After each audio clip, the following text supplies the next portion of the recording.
Where do we go whilst on psychedelics? If you've had psychedelics or if you're curious around psychedelics, you kind of have to wonder, where do you go? What do you experience? A lot of people think you just imagine, your imagination just runs wild and you imagine the craziest and daftest of things. And some people have definitely reported that, but there is also a deep scientific sort of literature and deep anecdotal experience with common themes that seems to run concurrent throughout a lot of people's experiences. So the work I'm talking about here is really the work from the pioneer of psychedelics, Stanislav Grof. He is really the one that brought LSD into the world. Now, Albert Hofmann was the one that created it, but he said if he is the creator, then Stanislav Grof is really the godfather of LSD, because he was the one that really did the research and really put it on the map for what it is today and the way it's related to. Unfortunately, obviously, LSD now is very illegal, which is why he created his holotropic breathwork method. What these two things are, LSD and holotropic breathwork, amongst other psychedelics and other experiences and methods, is it's a way of accessing our unconscious, or at least accessing that which is unconscious to us. And what it is it's evoking a non-ordinary state of consciousness where we go from this hylotropic realm, which is that which we see and what we relate to daily, to the holotropic realm, that which means moving towards wholeness. Now, the theories I'm putting forward today are theories that you can read in Stanislav Grof's book, Realms of the Human Unconscious. And what he did is, as he was testing people with this LSD and as he was going through this healing process with them, he started to see common themes and he started to put together a map of experience through these things that he saw. I'm not sure exactly how many LSD sessions he did with his patients, but I'm aware it was a lot. So if you've been with people over 10,000 times and you've witnessed over 10,000 sessions, chances are you're going to see a theme appear. There is kind of a paradigm that it's just some chaotic, meaningless thing that you experience whilst on these psychedelics. But if it was so meaningless and that, how could it have such healing potential? And how could it often be so relatable? And how could it create something so fantastic and so wonderful from just eating some mushrooms or from just taking some LSD? And the reason being is because it's activating different parts of us in the brain and beyond.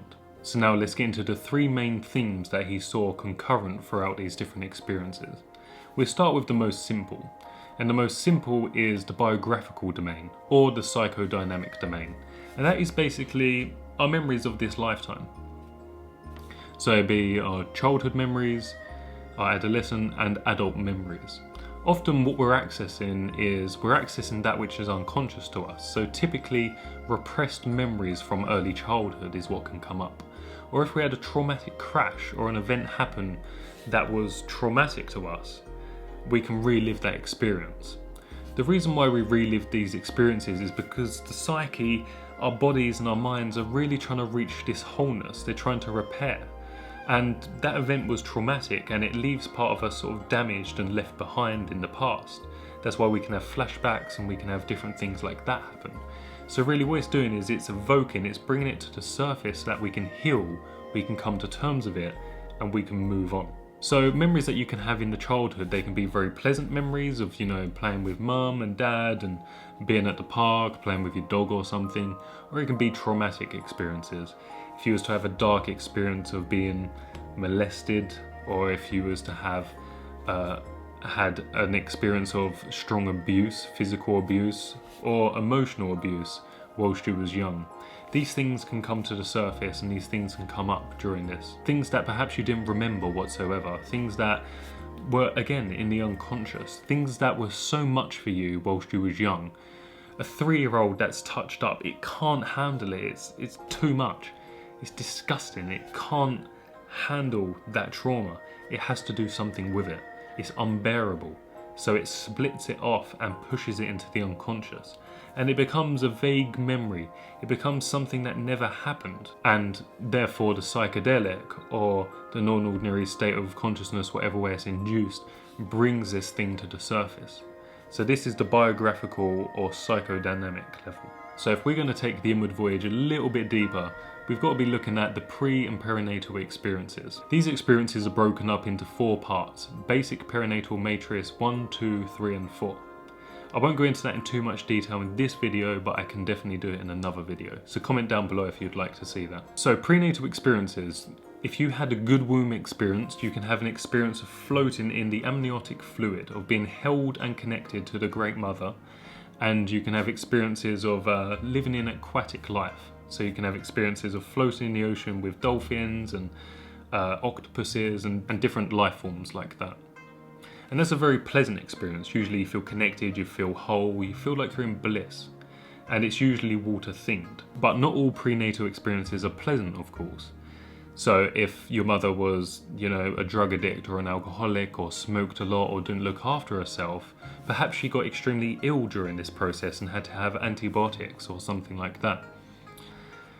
Now, what that can create is it can create a toxic womb experience. The umbilical cord that was once nourishing you, the amniotic fluid that was once holding you, becomes toxic.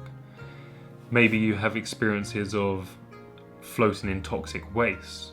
So I'll put some pictures up of this, of different mandalas that people have drawn to sort of give a visual image of what people are experiencing in this womb. Now if we're going to look at BPM 2, what happens now is the contractions start. The walls start to contract and the birth process begins. But what happens is the cervix is not open and there is no possibility for the child to get out, for the baby to escape. So what happens is there's really just this crushing. There's just a lot of suffering. So people can have an experience of hell or a cycle of no exit during this period. I've had it myself during a mushroom trip and an ayahuasca experience. I had an experience of no exit. I was stuck in a loop of suffering in kind of like this hell realm. So that's what you're looking at in the BPM 2 level, suffering with no exit. So with BPM 3, you're looking at the crushing, but now there's an exit. There's light at the end of the tunnel. There is an end in sight for this suffering. And this is the time that we really start to engage our own will. We start to use our first bit of anger to get through that birth canal. We're being crushed and we want to get through. So this is where we first contact our anger, and this is where we first contact our sexual energy as well. This is why Groff linked this to the sadomasochistic level of torture and sexual arousal, because the baby has been tortured and crushed as its life energy is coming through, and it can experience that arousal. It's the activation of sexual energy, of life energy, of prana or chi, however you want to look at it. So then if we're to look at BPM 4, this is when there's the rebirth. We've had kind of the crushing and then we have the rebirth. It's the experience of finally being shone and let into the light. But this too can also be difficult because you've gone from the wholeness of being connected to mother, from being in that amniotic fluid, the oceanic oneness, to now separation. The umbilical cord is cut. You're no longer part of mother, you're separate. In one way, there's the bliss of being released from the hell, and there's also crushing sadness of being separate to mother, that feeling of separateness. So if we're to move on to the third level, what we are looking at now is the transpersonal domain. And this transpersonal domain really has a vast plethora of different experiences that we can have. So before I move on to the third domain, I just want to say one more thing about the perinatal and prenatal experiences. To give an experience of someone that I've spoken to during one of my ayahuasca retreats, the guy had an experience during his rebirth of the umbilical cord choking him, being around his neck. So to give a realistic memory which is coming through, you can see that the body has trapped this energy within it and it wants to re-experience this trauma so the adult can process it and let it go to move on. So really within this transpersonal realm, there's so many different experiences that we can have. And these experiences do tend to, they're not completely separate, they're not in their own compartments. Everything's fluid and interconnected, so it's really hard to completely separate these different domains that he speaks of.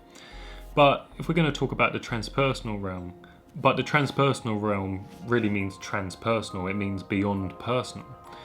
So these are experiences where perhaps our individual identification is changed or transcended.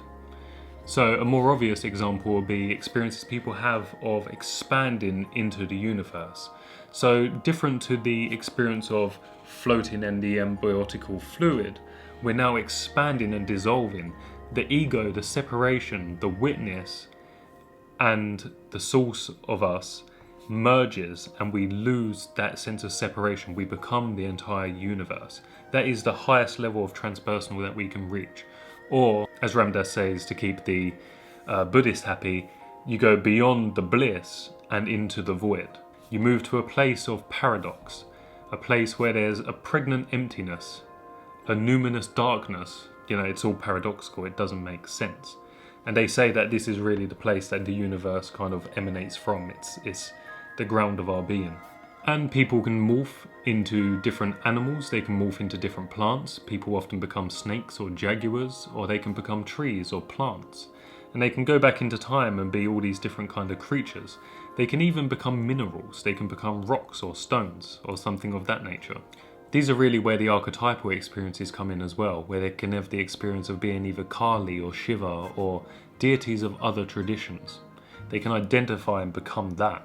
And another experience people can have is past lives or ancestral experiences.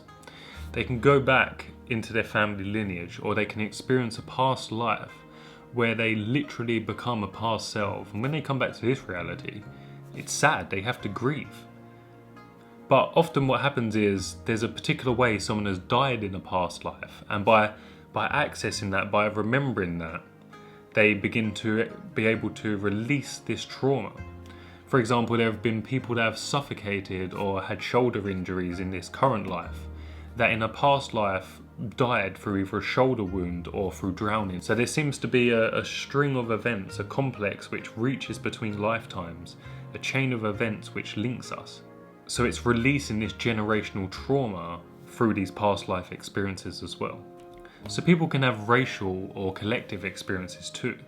For example, someone can become all the Nazis during Germany and feel the power and the control and the wrath and the anger and the controllingness. Or they can experience being the vulnerable Jews that were tortured.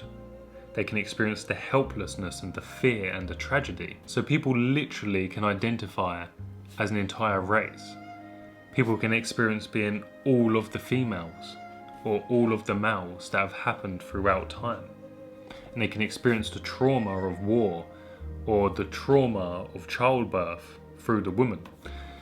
And it's hard for the mind to comprehend, but literally this is what happens during these experiences.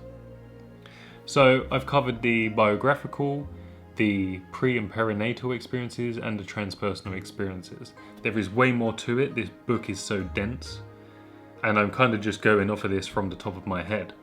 So comment down below what you think of this. Has it illuminated your mind? Have you got different experiences or different approaches to this kind of viewpoint and this kind of work? So comment down below, let's open up a discussion. But if you enjoyed the video, don't forget to like, subscribe, push that notification bell, and have a good night. Peace.